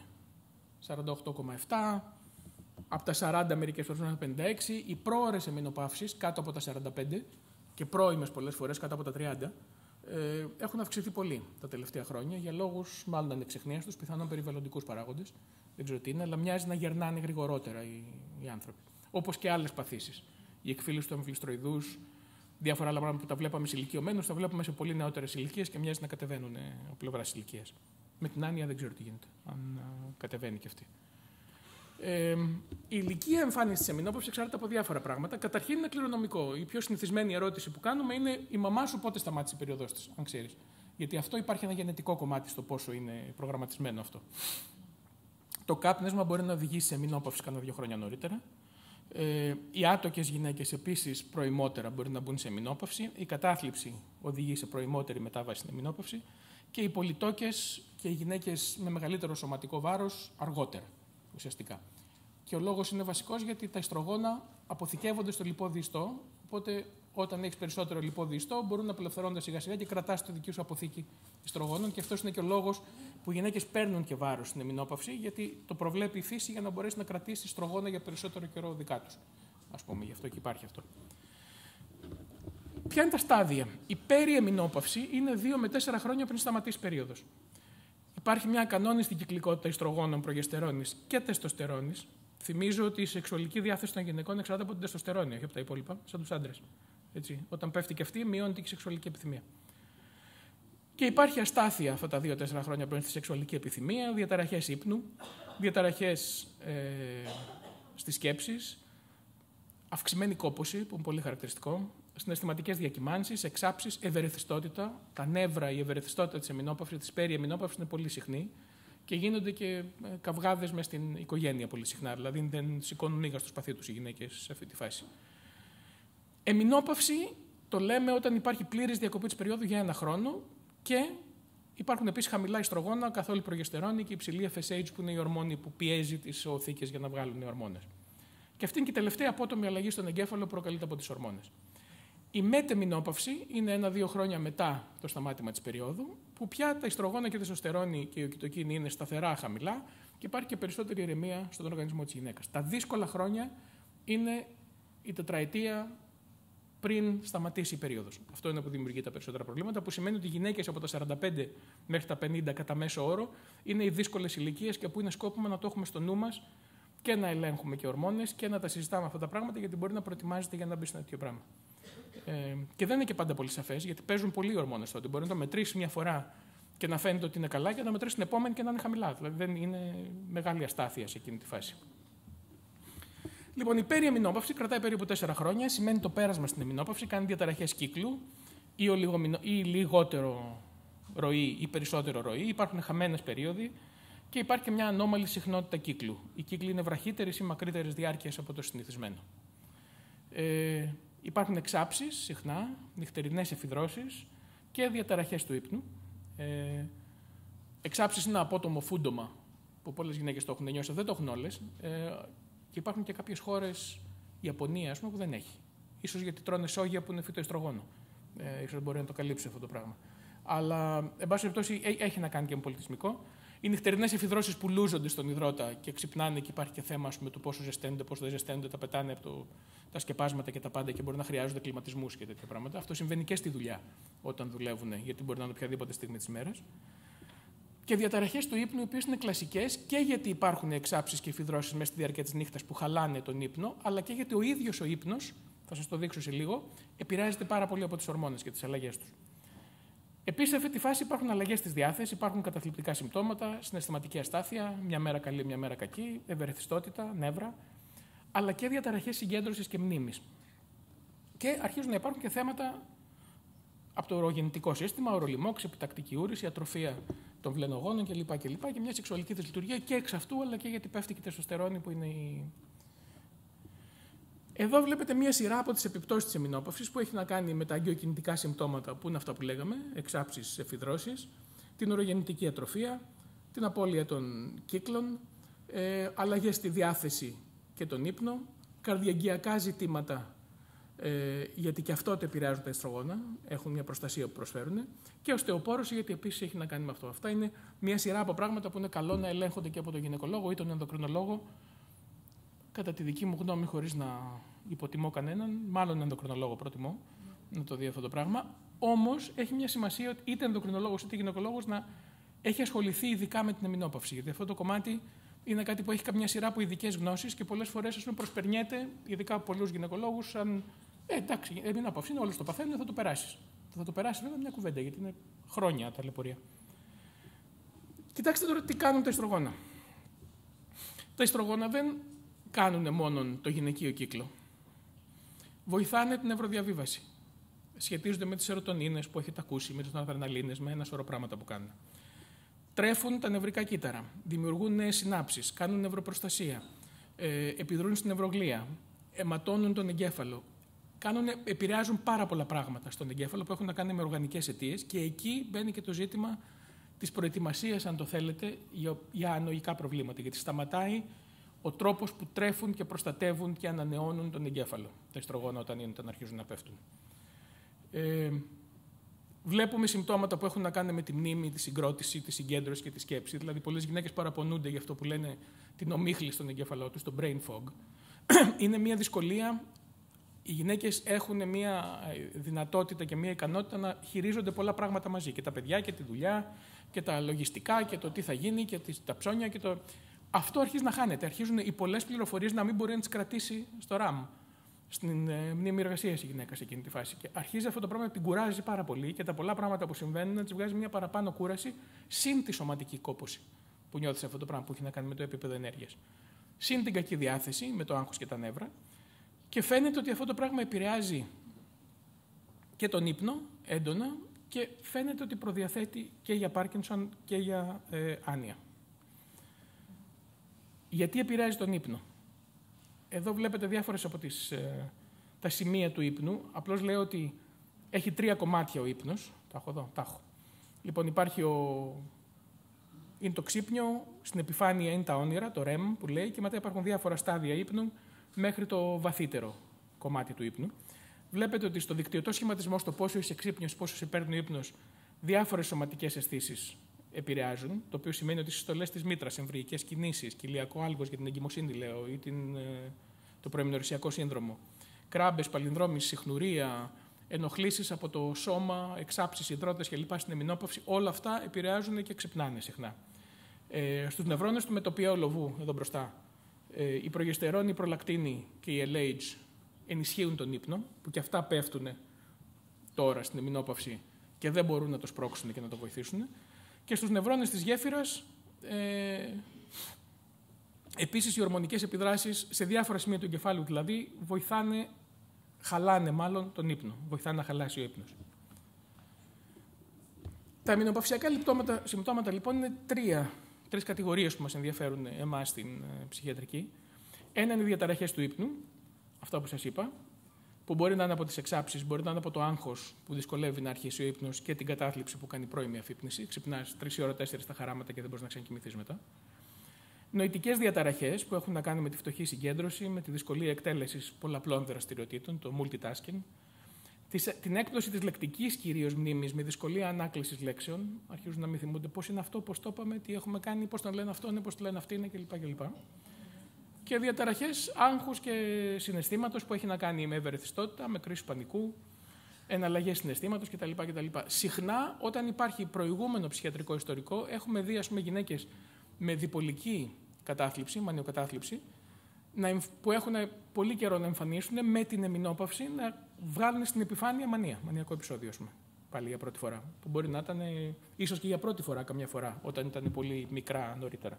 Γιατί φαίνεται ότι τα ιστρογόνα είτε προστατεύουν μερικές φορές, είτε το αναποδογυρίζουν. Τα ιστρογόνα στο γυναικείο εγκέφαλο είναι σαν να παίρνετε τα δικά σας αντικαταθλιπτικά. Η προγεστερόνη στο γυναικείο εγκέφαλο είναι σαν να παίρνετε το δικό σας λεξοστανίλ. Αυτή τη δουλειά κάνουν αυτά τα πράγματα. Οπότε όταν φεύγουν, είναι σαν να χάνετε τις φυσικές σας αντικαταθλιπτικές και αγχολητικές ουσίες που ήταν εκεί όλο τον χρόνο. Κάποιες γυναίκες έχουν μια ειδική ευαισθησία και αυτές οι αντικαταθλιπτικές και αγχολητικές ουσίες τις κουρδίζουν ακόμη παραπάνω. Αλλά αυτό συμβαίνει και με τα δικά μας αντικαταθλιπτικά. Μερικές φορές, όταν το κάνουν. Λοιπόν, η νόσος Alzheimer, τα έχετε ακούσει αυτά πολύ περισσότερο, πλήττει περισσότερες γυναίκες. Γυναίκες άντρες, 2-1.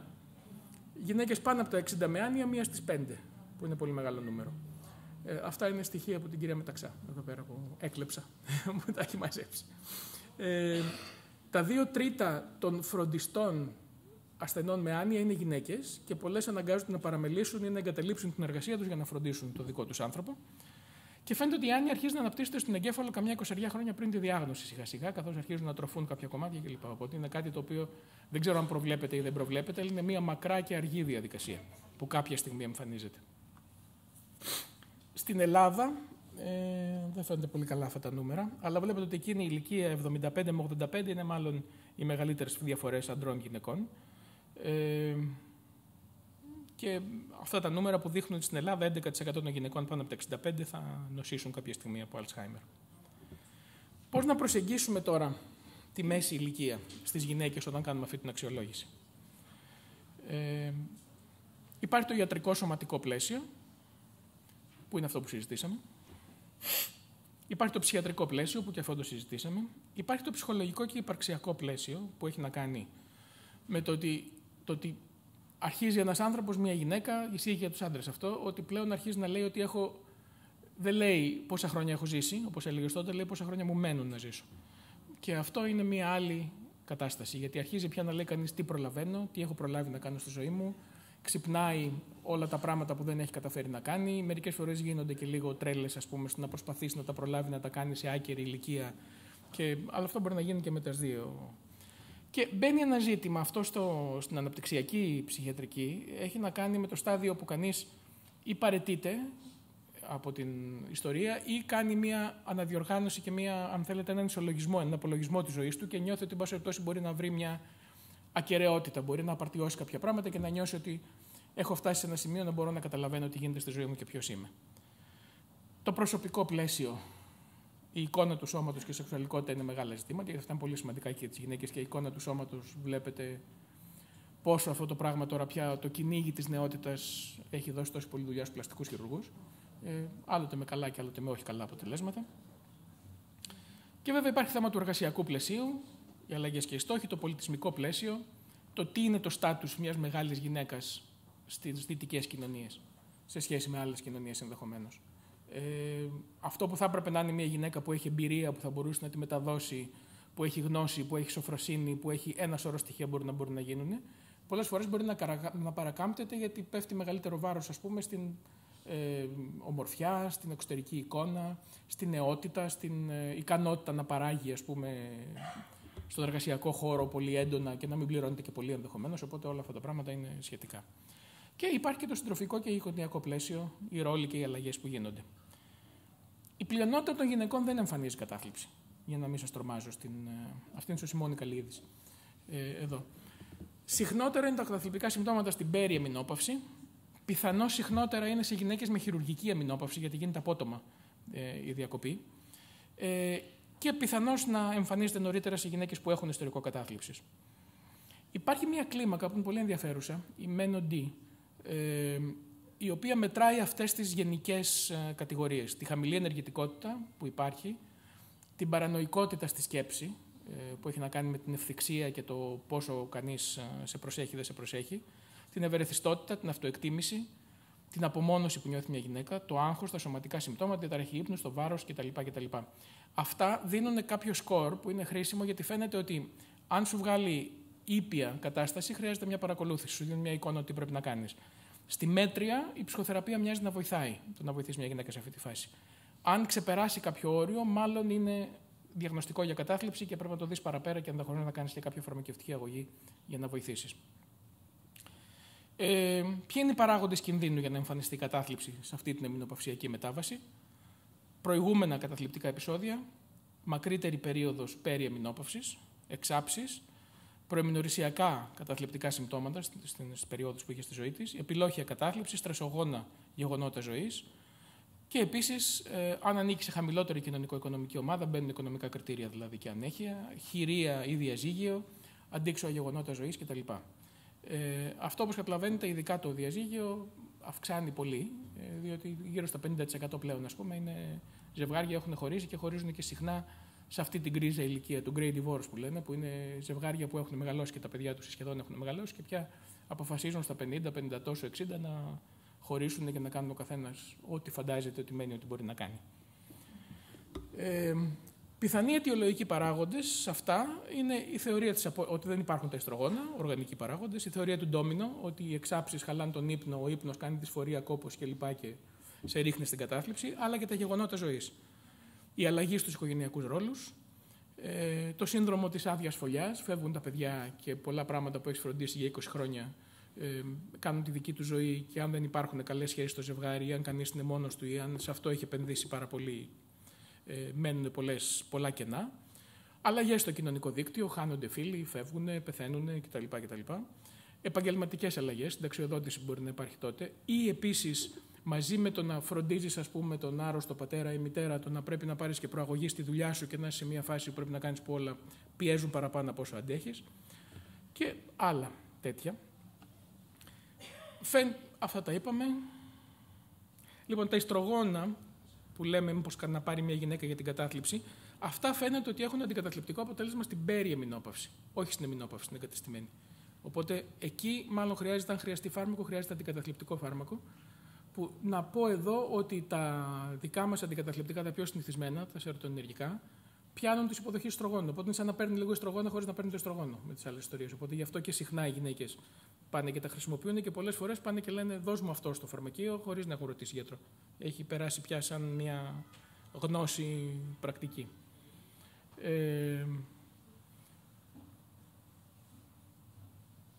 Εντάξει.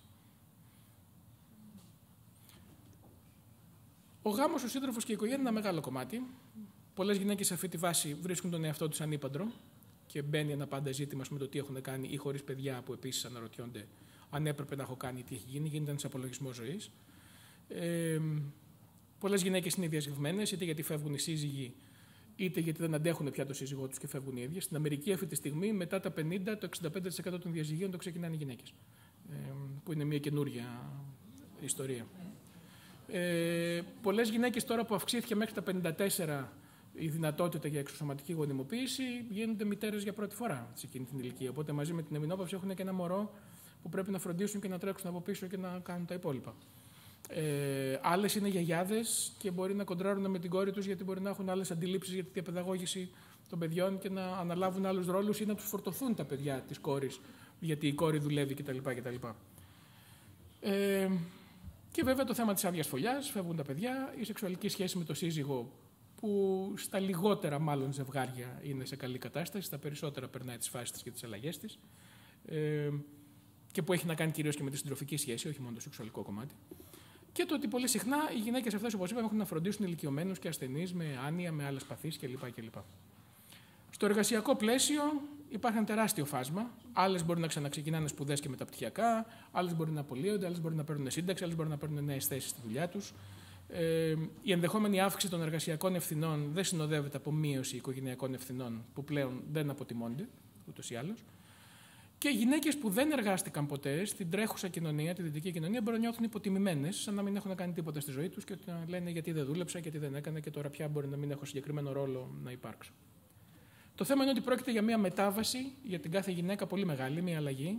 Και μετάβαση γενικά σημαίνει απώλεια του γνωστού παρελθόντος και μια απειλή άγνωστου μέλλοντος. Δηλαδή, στενοχωριέμαι για αυτό που χάνω και φοβάμαι για αυτό που πρόκειται να έρθει και δεν ξέρω τι είναι. Αυτά είναι τα θέματα που έχει να αντιμετωπίσει κανείς στην ψυχοθεραπεία και πρέπει να τα εξειδικεύσει στην κάθε γυναίκα που θα δουλέψει για να δει πώς μπορεί να τα δουλέψει μαζί της και να τη βοηθήσει με αυτή τη μετάβαση.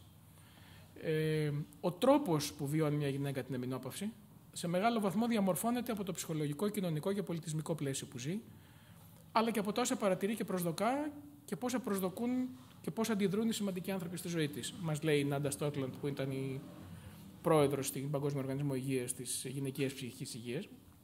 Η Μπρίζεντιν, όμως, σε ένα τελευταίο βιβλίο που έβγαλε, χαρακτηρίζει την εμεινόπαυση αναβάθμιση. Και λέει ότι σε αυτή τη φάση για πολλές γυναίκες η εμεινόπαυση είναι ανακούφιση. Δεν έχει εγκυμοσύνες, δεν χρειάζεται αντισύλληψη, δεν υπάρχει σεξουαλική πίεση, δεν είναι ανάγκη να ακολουθεί πρότυπο ομορφιάς και η προοπτική του πιο περιορισμένου χρόνου μπορεί να την κάνει να ιεραρχήσει καλύτερα τις δραστηριότητες, να κάνει πιο πλούσια τη ζωή της, να απασχοληθεί με χόμπι, με ταξίδια, με επιπλέον μόρφωση, με πράγματα που θέλει να κάνει. Είναι μια ευκαιρία αν δεχτεί την αλλαγή που φέρνει η ζωή σε αυτή τη φάση, μπορεί να την αξιοποιήσει. Και νομίζω ότι αυτό είναι το πιο ελπιδοφόρο μήνυμα στην όλη ιστορία, ότι πραγματικά σε κάθε φάση της ζωής, και όταν η γυναίκα είναι κορίτσι, και όταν η γυναίκα είναι μητέρα, και όταν η γυναίκα είναι πλέον όχι στην αναπαραγωγική της φάση, έχει διαφορετικές προτεραιότητες, διαφορετικά ενδιαφέροντα και ασχέτως αν μπορεί ή δεν μπορεί η υπόλοιπη οικογένεια να τις ακολουθήσει, αν υπάρχουν κόντρες σε αυτό, έχει μια μεγάλη σημασία να μπορέσει να ακολουθήσει αυτές τις ανάγκες και να βρει τι θα την κάνει. Γιατί αυτή τη στιγμή το εν τρίτο της ζωής είναι μετά την εμεινόπαυση. Οπότε δεν έχει και νόημα να λες, ας πούμε, τελειώσαμε και ξοφλήσαμε, διότι δεν τέλειωσε και δεν ξόφλησε. Αλλά υπάρχουν άλλα πράγματα που μπορεί να χρειάζεται να κάνει. Λοιπόν, η μετάβαση στην εμεινόπαυση είναι ένα είδος βιοψυχοκοινωνικής αναβάθμισης. Αναβάθμιση σημαίνει αλλαγές και σημαίνει προσαρμογές. Χρειάζεται εκπαίδευση της οικογένειας και ενημέρωση της οικογένειας για το πώς είναι μια γυναίκα και ποιες είναι οι ανάγκες της σε αυτή τη φάση. Η μετάβαση πρέπει να γίνεται κατανοητή και σεβαστή από την οικογένεια και από το εργασιακό περιβάλλον, και εκεί χρειάζεται πολλή δουλειά ψυχοεκπαιδευτική σε αυτά τα περιβάλλοντα για να μπορέσει να γίνει. Και προχωρώντας προς αυτό που εγώ λέω το μέρος τρίτον της ζωής, υπάρχει αλλαγή και μετασχηματισμός, όπως και σε καθένα από τα δύο προηγούμενα μέρη, την παιδική, την εφηβική και την ενήλικη ζωή, αυτό που σας είπα. Τι κάνει κανείς? Η έμφαση που πρέπει να δώσει μια γυναίκα σε αυτή τη φάση είναι να επιβραδύνει τη σωματική φθορά, την εγκεφαλική φθορά, την ψυχολογική φθορά και την κοινωνική φθορά που θα υπάρχει. Και να αναλάβει τους νέους ρόλους σύμφωνα με τις νέες της ανάγκες. Σωματική φροντίδα, το είδος της άσκησης που θα φροντίσει, της διατροφής κτλ. Και διάφορα συμπληρώματα τα οποία βοηθάνε επίσης και στα συμπτώματα της εμεινόπαυσης. Νοητική άσκηση, να κρατηθεί δραστηριοποιημένη, να διαβάζει, να συζητάει. Κοινωνική επαφή, αυτό επίσης βοηθάει και την νοητική επαφή, δηλαδή το κοινωνικό κομμάτι είναι πολύ σημαντικό να κρατιέται, όπως και η οποιαδήποτε άσκηση του μυαλού. Ενεργός ρόλος στη μετάδοση εμπειρίας, γιατί σε αυτή την ηλικία πια οι γυναίκες έχουν μαζέψει εμπειρία, έχουν ζήσει πράγματα, ξέρουν να πούνε πράγματα και να διευκολύνουν από οικογενειακά θέματα στα παιδιά τους μέχρι σε νεότερες συναδέλφους στη δουλειά, για τα εργασιακά θέματα κτλ. Μια γυναίκα με αυτή την ηλικία έχει εμπειρία πολύ μεγάλη, μπορεί να τη μεταδώσει και μπορεί να είναι εξαιρετικά χρήσιμη σε εργασίες και επιχειρήσεις και τα πάντα. Και από επένδυση, αν θέλετε, αυτό είναι και το δυσκολότερο, από την αποκλειστική σχέση, το σύζυγο, το σύντροφο, την οτιδήποτε, που θα καλύψει όλες τις ανάγκες. Δηλαδή θα καλύψει κάποιες ανάγκες ο σύζυγος, κάποιες ανάγκες οι φίλοι, δεν μπορεί ένας άνθρωπος να τα κάνει όλα τα πράγματα μαζί σε αυτή την ηλικία.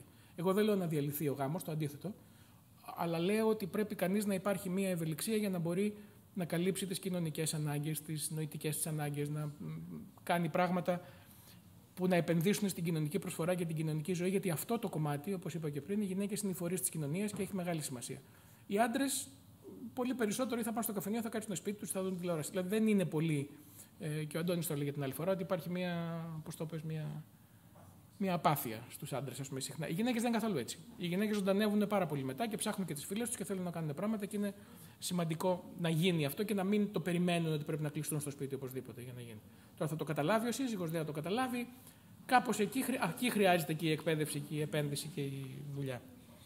Λοιπόν, τι μάθαμε αυτά τα χρόνια στο ιατρείο ενώ που δουλεύουμε? Τι μάθαμε για τις γυναίκες? Οι γυναίκες είναι πολλά από αυτά που σας είπα. Οι άντρες επίσης. Μάθαμε ότι οι γυναίκες επίσης αντιμετωπίζουν την ιατρική με πνεύμα πρόληψης. Θα πάνε νωρίτερα, θα φροντίσουν πράγματα, θα έχουν γνώση για το μέλλον, θα ανησυχήσουν ευκολότερα, θα έχουν όλα αυτά. Οι άντρες θα πάνε στο γιατρό όταν θα κοντεύουν να πεθάνουν, οπότε δεν έχει νόημα να ασχολείται κανείς μαζί τους. Τι μάθαμε για τις σχέσεις και τη γονιμότητα τον 21ο αιώνα? Μάθαμε ότι αλλάζει το πολιτισμικό μοντέλο σε αυτή τη φάση πάρα πολύ. Πάρα πολλά ζευγάρια πια κάνουν παιδιά εκτός γάμου και έχουμε αυτό τη γαμοβάφτιση που λένε μετά όταν αποφασίσουν, που όταν τα άκουσα για πρώτη φορά νόμιζα ότι ήταν βρισιά, δεν καταλάβαινα τι ήταν. Γιατί άμα δεν θες να πας στα βαφτίσια, γιατί το λες? Για τη γονεϊκή ικανότητα των ψυχικά ασθενών, τι μάθαμε, το οποίο είναι πάρα πολύ σημαντικό, γιατί έχω δει ανθρώπους που έχουν σχιζοφρένειες με καλή συμμόρφωση με τον γιατρό, με τη θεραπεία τους κτλ. Έχουν γίνει ικανότατοι γονείς και έχουν το καταφέρει, και έχω δει και ανθρώπους που δεν έχουν επίσημη ψυχική νόσο, που είναι τόσο προβληματικοί από πλευράς προσωπικότητας, που θα έλεγε κανείς τι το θέλουν το παιδί και το κάνανε, ας πούμε, γιατί οπότε έχει να κάνει με άλλου είδους ικανότητες και όχι τόσο πολύ με το αν έχεις ψυχική νόσο ή όχι. Γιατί παλιότερα υπήρχε μια τάση στους γιατρούς να λένε αν έχεις ψυχική νόσο μην κάνεις παιδί, κάτι κληρονομικότητα, και δεν είναι έτσι καθόλου. Είναι θέμα απόφαση του ζευγαριού και είναι θέμα και το τι μπορούμε εμείς να προσφέρουμε και να βοηθήσουμε. Αν το ζευγάρι είναι κατάλληλο, η ψυχική νόσο αντιμετωπίζεται. Η στάση των γυναικολόγων έχει αρχίσει να βελτιώνεται, ενώ σε σχέση με το ψυχικό κομμάτι, όλο και περισσότεροι καταλαβαίνουν περισσότερα. Για ένα πολύ μεγάλο διάστημα οι γυναικολόγοι λέγανε δεν είναι τίποτα, είναι στρες, μην αγχώνεσαι. Είτε πρόκειται για άγχος απλό, είτε πρόκειται για σχιζοφρένεια.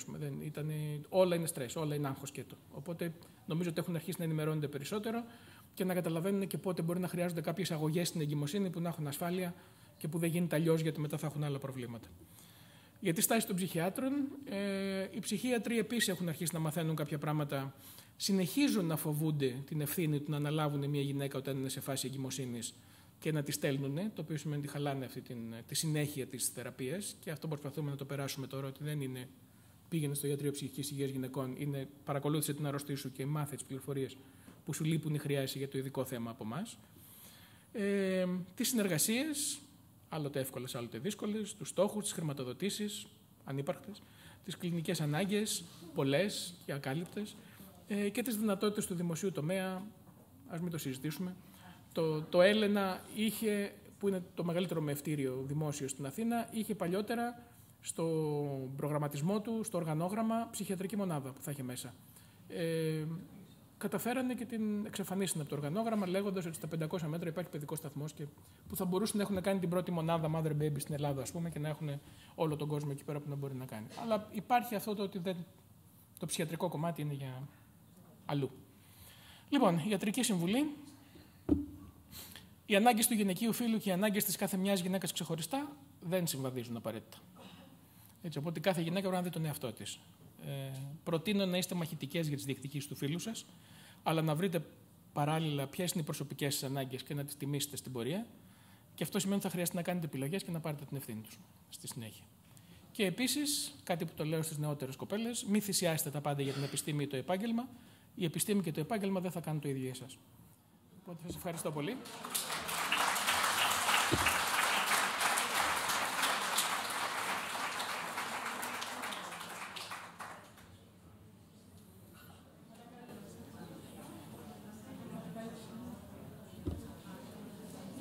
Σας καθυστέρησα λίγο, αλλά...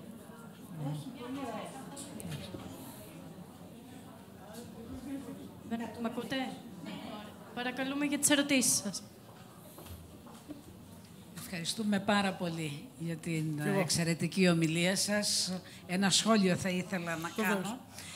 Αναγνωρίζοντας τη δυσκολία της προσέγγισης, τουλάχιστον και στο δικό μου επίπεδο του ψυχιάτρου, με την εγκυμονούσα και την εποχή της γαλουχίας και τα ψυχοφάρμακα. Και πραγματικά υπάρχει μια δυσκολία ή όχι? Υπάρχει, βεβαίως. Αυτό. Ναι. Εννοείται το να το δεχτεί. Όχι να το δεχτεί και μόνο, την επίδραση των ψυχοφαρμάκων τόσο στην εγκυμοσύνη όσο και στην γαλουχία. Okay. Να σας το απαντήσω αυτό λίγο από την εμπειρία που έχουμε. Υπάρχουν φάρμακα πια από μελέτη, αυτό που λέμε double blind, ας πούμε, και ελεγχόμενες μελέτες δεν μπορείς να έχεις, αλλά υπάρχουν αρχεία διεθνή πια πολύ μεγάλα και χιλιάδες γυναίκες στον κόσμο που έχουν πάρει κάποια φάρμακα. Αντικαταθλιπτικά κυρίως, αλλά και άλλα. Ξέρουμε πια από μεγάλες τέτοιες στατιστικές ποια φάρμακα δεν έχουν ιδιαίτερο κίνδυνο. Και αυτά χρησιμοποιούμε. Είναι 3-4 φάρμακα που όταν χρειάζεται να τα δώσουμε, τα δίνουμε. Από την άλλη μεριά, εάν μια γυναίκα έχει προηγούμενο ιστορικό σοβαρό, εάν δεν πάρει φάρμακα για προφύλαξη στην εγκυμοσύνη, όπως θα έπαιρνε μια γυναίκα που έχει κάποια παθολογική νόσο, που έχει μια θρομβοφιλία, που έχει άλλα πράγματα κτλ., που πρέπει να πάρει κάτι, που έχει ένα πρόβλημα θηροειδούς. Το ίδιο και με τα δικά μας. Αν δεν τα πάρει, υπάρχει πιθανότητα να απορριθμιστούν τόσο πολύ τα πράγματα στην εγκυμοσύνη, που να αναγκαστούν επιγόντως να δοθούν αγωγές που είναι πολύ χειρότερες. Οπότε, με αυτή την έννοια, χρειάζεται μια παρακολούθηση από πριν, χρήση ή καθόλου ή όσο το δυνατόν λιγότερων φαρμάκων και φαρμάκων που έχουν επιβεβαιώσει πολλά χρόνια την ασφάλειά τους στην εγκυμοσύνη, όχι καινούργια πράγματα που δεν έχουν δοκιμαστεί. Γιατί έτσι ξεκίνησε και με τη θαλιδομίδη, που δόθηκε αυτό το πράγμα για. Αυτό ήταν πάντως το χειρότερο. Ναι, έτσι το είδαμε, ας πούμε, που ήταν αυτό το πράγμα. Και τη γλιτώσανε μόνο και μόνο γιατί μια γυναίκα στην Αμερική, στο FDA, είπε κάτι δεν πάει καλά εδώ πέρα και το καθυστέρησε και οι Αμερικάνοι τη γλιτώσανε. Και την πατήσανε οι Ευρωπαίοι. Με όλο αυτό το πράγμα. Έτσι ήταν. Ναι. Λοιπόν, υπάρχουν φάρμακα. προσπαθούμε να δουλέψουμε και να συζητήσουμε και να δεχτούμε και να εξηγήσουμε τι πρέπει να γίνει. Σε μια γυναίκα που έχει σοβαρή ψυχική νόσο, κατά τη γνώμη μου είναι λάθος να μην δώσει αγωγή προφύλαξης και που έχει συχνές νόσους. Μια γυναίκα που μπορεί να εμφανίσει μια κατάθλιψη τώρα και μία μετά από 20 χρόνια, προφανώς δεν θα πάρει. Ακόμα και αν παίρνει, θα δοκιμάσουμε χωρίς. Αλλά μια γυναίκα που έχει διπολική διαταραχή, μανιοκατάθλιψη και παθαίνει ένα επεισόδιο το χρόνο ή κάθε 2 χρόνια και που ξέρουμε ότι η πιθανότητα να υποτροπιάσει αν κόψει τα φάρμακα μέσα στους πρώτους 3 μήνες της εγκυμοσύνης είναι πάνω από 50-60%, δεν μπορείς να την αφήσεις χωρίς. Κάτι πρέπει να δώσει που να το κρατήσει για να μπορείς να το κάνεις. Είναι αμέλεια ιατρική δηλαδή. Εκεί όμως είναι πολύ ειδικές οι γνώσεις και πολύ συγκεκριμένα τα πράγματα και θέλει κουβέντα από ανθρώπους που έχουν ασχοληθεί, που είναι ειδικοί. Τα φάρμακα δεν είναι το καλύτερο πράγμα, αλλά δεν είναι και τζιζ. Δεν είναι κάτι δηλαδή που δεν μπορεί να δοθεί αν υπάρχει ανάγκη. Είναι κόστος-οφέλεια. Πώς θα το κάνεις.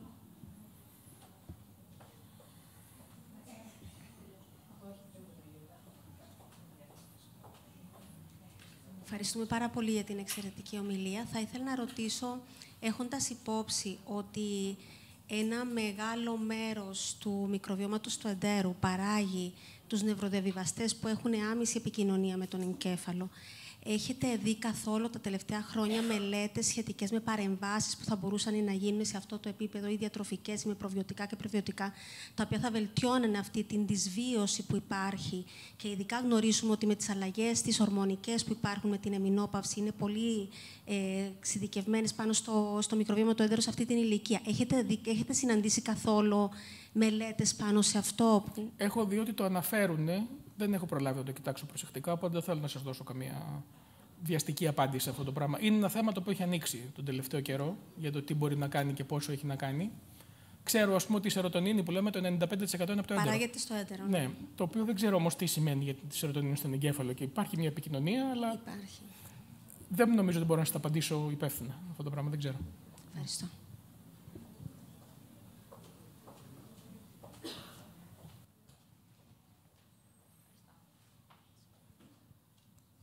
Σας ευχαριστούμε, γιατρέ, αν και μας στενοχωρήσατε σε όλο το μήκος της ηλικίας μας. Λυπάμαι γι' αυτό. Ακριβώς. Μήπως οι ορμόνες είναι και η αιτία των πονοκεφάλων? Γιατί ξέρουμε ότι οι άντρες δεν έχουν και τόσο συχνά πονοκέφαλους, οπότε. Ναι. Ξέρουμε ότι αυτό που ξέρω να σας πω, είναι ένα κομμάτι που δεν το ξέρω καλά, αλλά ξέρω ότι η γυναικεία κατάθλιψη, ή τουλάχιστον καταθλιπτικά συμπτώματα, εκφράζονται πολύ συχνά. Πολύ συχνότερα από τους άντρες με σωματικά συμπτώματα και ειδικά με ημικρανίες και πονοκεφάλους κτλ. Συνδέεται πάρα πολύ με αυτό το κομμάτι. Οι άντρες εκφράζουν αλλιώς την κατάθλιψή τους και τη δυσφορία τους. Με καυγάδες, με χρήση ουσιών, με εξωσυζυγικές σχέσεις, με τέτοια δηλαδή, με υπερεργασία κτλ. Ναι, είναι αλλιώς όταν ιατρικού τύπου κατάθλιψη. Κάποια στιγμή στην πολύ ωραία ομιλία σας αναφέρετε νευροορμόνες. Ναι. Τι είναι αυτό? Είναι οι ορμόνες αυτές που συζητάμε, οι οποίες όμως έχουν νευρολογικές δράσεις. Γι' αυτό τις λέμε νευροορμόνες. Δηλαδή δρούν σε αυτό που σας έδειξα, σε διάφορες περιοχές του εγκεφάλου και επηρεάζουν το συναίσθημα και τη συμπεριφορά. Δεν είναι μόνο για την αναπαραγωγή δηλαδή. Επίσης, για να τελειώνω κάτι σύντομο, είπατε ότι ένα μεγάλο ποσοστό των γυναικών πάσχουν και δεν πάνε ποτέ στο γιατρό. Η αιτία τι είναι? Των γυναικών, των αντρών συνήθως. Εκτός αυτό το είπατε και για τους άντρες, αλλά ότι οι γυναίκες έχουν κατάθλιψη και τα λοιπά συμπτώματα. Στην εγκυμοσύνη και τη λοχεία. Ναι. Και αυτό ποιος φταίει? Ο γιατρός που δεν της το συμβούλευσε, ή η ίδια, ή η κοινωνία? Ή η ίδια δεν αντιλαμβάνεται τα συμπτώματά της? Τώρα θα τα απαντήσω με έναν τρόπο λίγο. Όπως πρέπει να απαντήσω. Ο μύθος της Παναγίας. Ότι θα πρέπει δηλαδή μια γυναίκα να είναι υπεράνθρωπος, να είναι αγία, να είναι καταπληκτική. Η κοινωνία, λοιπόν. Ναι. Δηλαδή νομίζω ότι κρύβεται στην οικογένεια με έναν τρόπο, ας πούμε, που δεν αντιλαμβάνεται ότι είναι μια δύσκολη περίοδος, ότι έχει ανάγκες, ότι ένας άνθρωπος μπορεί να αρρωστήσει. Ότι, πώς να σου πω, πρέπει να είναι τέλεια μητέρα και κανείς δεν τολμάει να το πει παρά έξω. Και κάθεται και. Είναι πολιτισμικό θέμα περισσότερο. Ευχαριστώ πολύ. Ναι. Άλλες ερωτήσεις?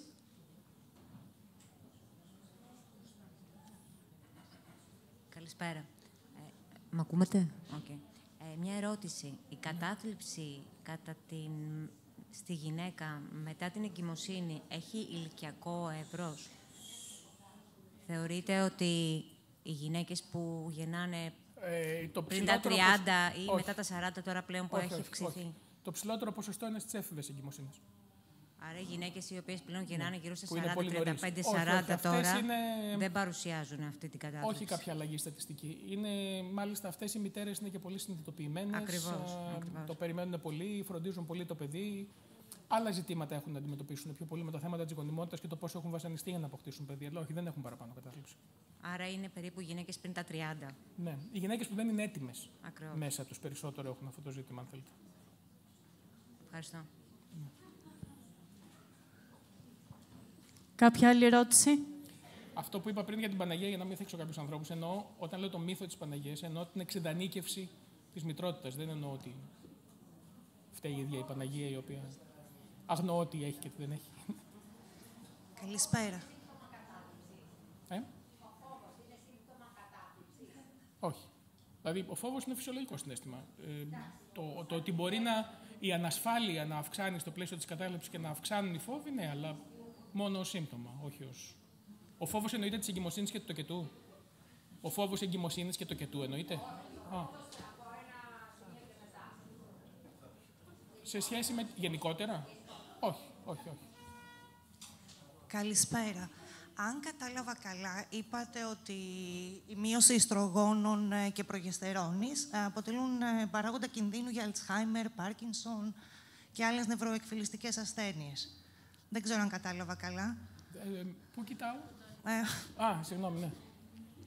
Ότι η μείωση των ορμονών ναι, ότι η μείωση των ορμονών ιστρογόνων, προγεστερόνης και δεν θυμάμαι αν είπατε και τεστοστερόνης αποτελούν παράγοντα κινδύνου για Αλτσχάιμερ, για Πάρκινσον. Υπάρχουν έρευνες και μελέτες που να χρησιμοποιούν τα ιστρογόνα ή την προγεστερόνη σαν θεραπευτικές μεθόδους σε πρώιμα στάδια του Αλτσχάιμερ, π.χ. Ο ειδικός είναι εδώ, δεν ξέρω αν το κάνουν. Δεν νομίζω ότι έχει χρησιμοποιηθεί. Έχει χρησιμοποιηθεί κυρίως για τα συναισθηματικά συμπτώματα. Αλλά δεν ξέρω αν έχει μελέτες. Εγώ δεν νομίζω ότι είναι οπωσδήποτε αυτό. Νομίζω ότι συμβάλλει το γεγονός ότι δεν προστατεύουν τον εγκέφαλο στο να αυξηθεί πιθανόν αυτή η ιστορία. Δηλαδή τον κάνουν πιο ευάλωτο. Αλλά εκεί δεν νομίζω ότι μπορώ να σας πω πολλά. Δηλαδή οι νευρολόγοι σας εδώ θα σας πούν περισσότερα. Ίσως θα μπορούσαν να χρησιμοποιηθούν σαν θωράκιση για να μην εμφανιστεί. Το θέμα με τα ιστρογόνα, το αν θα πάρει μια γυναίκα συμπλήρωμα ιστρογόνων ή όχι, είναι μεγάλο ζήτημα. Γιατί υπήρχαν πολλές μελέτες που δείχνουν ότι μετά από μια ορισμένη ηλικία τα ιστρογόνα μπορεί να κάνουν πρόβλημα. Για τα λίγα πρώτα χρόνια μετά την εμεινόπαυση, δηλαδή για 3-4-5 χρόνια μετά την εμεινόπαυση, μπορεί να κάνουν καλό για να βοηθήσουν, εάν δεν έχει κάποιους άλλους παράγοντες κινδύνου σε σχέση με καρκίνους, αγκιακά κτλ. Αλλά μετά πολύ, ειδικά στις ηλικίες που μπορεί να εμφανίζεται το Alzheimer, νομίζω ότι κινδυνεύει από άλλα πράγματα από τα ιστρογόνα. Δεν νομίζω ότι είναι καλή ιδέα. Ούτε μπορεί. Γιατί οι γυναίκες που δείξανε ότι τα ιστρογόνα είναι προβληματικά για την υγεία ήταν γυναίκες που είχε σταματήσει καμιά δεκαετία περίοδός τους, οι μεγάλες αμερικάνικες, και δώσανε ιστρογόνα μετά τα 60. Και εκεί υπήρχαν προβλήματα. Οπότε έτσι βγήκε η κακή φήμη. Ενώ μέχρι τότε λέγανε να πάρει μια γυναίκα συνέχεια. Δεν φαίνεται ότι γίνεται δουλειά. Για 3-4-5 χρόνια μετά την εμεινόπαυση μπορεί να έχει ωφέλη σε κάποιες γυναίκες.